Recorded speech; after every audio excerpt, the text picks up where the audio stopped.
Assalamualaikum warahmatullahi wabarakatuh. Kami dari kelompok 3 akan memaparkan materi kelompok kami dengan tema hak dan kewajiban konsumen dan pelaku usaha guna memenuhi tugas mata kuliah Hukum Perlindungan Konsumen dan Persaingan Usaha.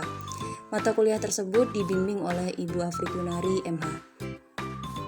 Kelompok kami terdiri dari 2 anggota, yakni yang pertama MH Putri Urwati Tabibah dengan NIM S 2019-2019, yang kedua Mukorobin dengan NIM S 2019-2003. Lalu untuk selanjutnya adalah sesi pemaparan materi oleh para presenter. Assalamualaikum warahmatullahi wabarakatuh. Perkenalkan, nama saya MH Putri dengan NIM S 2019-2019. Selaku presentator pertama akan menjelaskan tentang hak dan kewajiban konsumen. Sebelumnya, hak dasar konsumen itu terdiri dari 4 hak. Yang pertama, hak atas keamanan, the right to safety. Yang kedua, hak untuk memilih, the right to choose. Lalu yang ketiga ada hak untuk didengar, the right to be heard. Dan yang keempat ada hak untuk memperoleh pendidikan konsumen, the right to be informed. Namun kemudian hak konsumen tersebut diperluas dalam pasal 4 Undang-Undang Perlindungan Konsumen atau UU-PK menjadi 9 hak, yaitu diantaranya yang pertama, hak atas kenyamanan, keamanan, dan keselamatan dalam mengkonsumsi barang dan jasa. Yang kedua ada hak untuk memilih barang atau jasa, serta mendapatkan barang atau jasa sesuai dengan nilai tukar dan kondisi serta jaminan yang dijanjikan. Lalu yang ketiga, hak atas informasi yang benar, jelas, dan jujur mengenai kondisi dan jaminan barang atau jasa. Yang keempat, hak untuk didengar pendapat dan keluhannya atas barang atau jasa yang digunakannya. Yang kelima, hak untuk mendapatkan advokasi, perlindungan, dan upaya penyelesaian sengketa perlindungan konsumen secara patut. Yang keenam, hak untuk mendapat pembinaan dan pendidikan konsumen. Yang ketujuh, hak untuk diperlakukan atau dilayani secara benar dan jujur serta tidak diskriminatif. Hak yang kedelapan yaitu mendapatkan kompensasi, ganti rugi, dan atau penggantian apabila barang dan atau jasa yang diterima tidak sesuai dengan perjanjian atau tidak sebagaimana mestinya. Lalu hak yang terakhir yaitu hak-hak yang diatur dalam ketentuan peraturan perundang-undangan lainnya. Kemudian selanjutnya kewajiban konsumen berdasarkan pasal 5 Undang-Undang Perlindungan Konsumen atau UU-PK, yaitu di antara lain yang pertama, membaca atau mengikuti petunjuk informasi dan prosedur pemakaian atau pemanfaatan barang dan atau jasa demi keamanan dan keselamatan. Yang kedua, beritikat baik dalam melakukan transaksi pembelian barang dan atau jasa.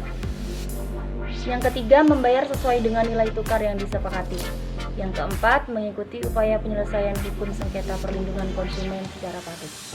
Baik, mungkin sekian dari materi yang saya sampaikan. Untuk materi yang selanjutnya akan dilanjutkan oleh rekan saya, Saudara Mukorobin, kepadanya dipersilahkan. Terima kasih. Terima kasih kepada pemateri yang pertama, yaitu Saudari MH Putri Urwati Tabibah. Selanjutnya saya di sini akan menjelaskan mengenai materi yang kedua, yaitu tentang hak dan kewajiban sebagai pelaku usaha.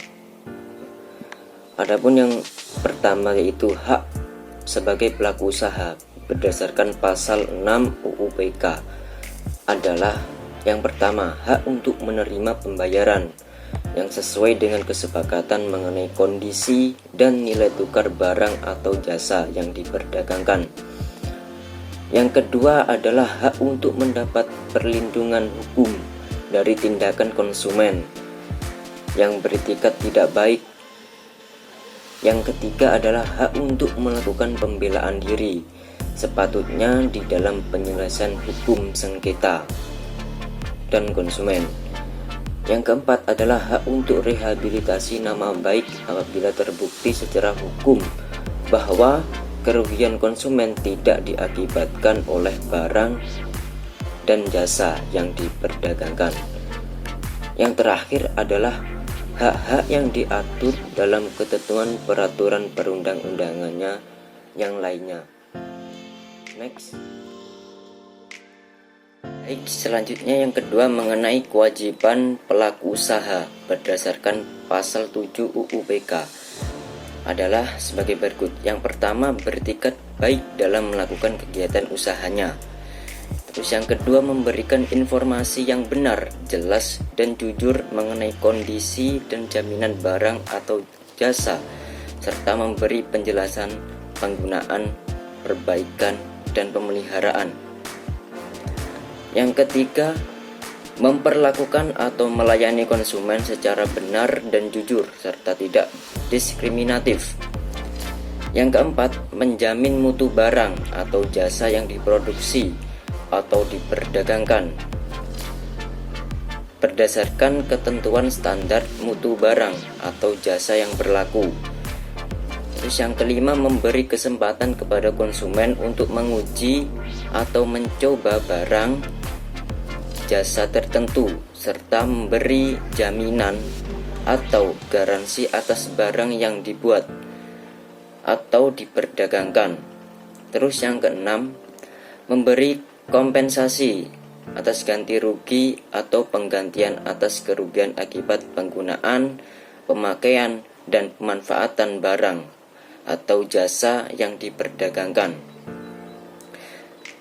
Yang ketujuh, memberi kompensasi atas ganti rugi atau penggantian apabila barang dan jasa yang diterima itu dimanfaatkan tidak sesuai dengan perjanjian. Cukup itu yang dapat saya jelaskan.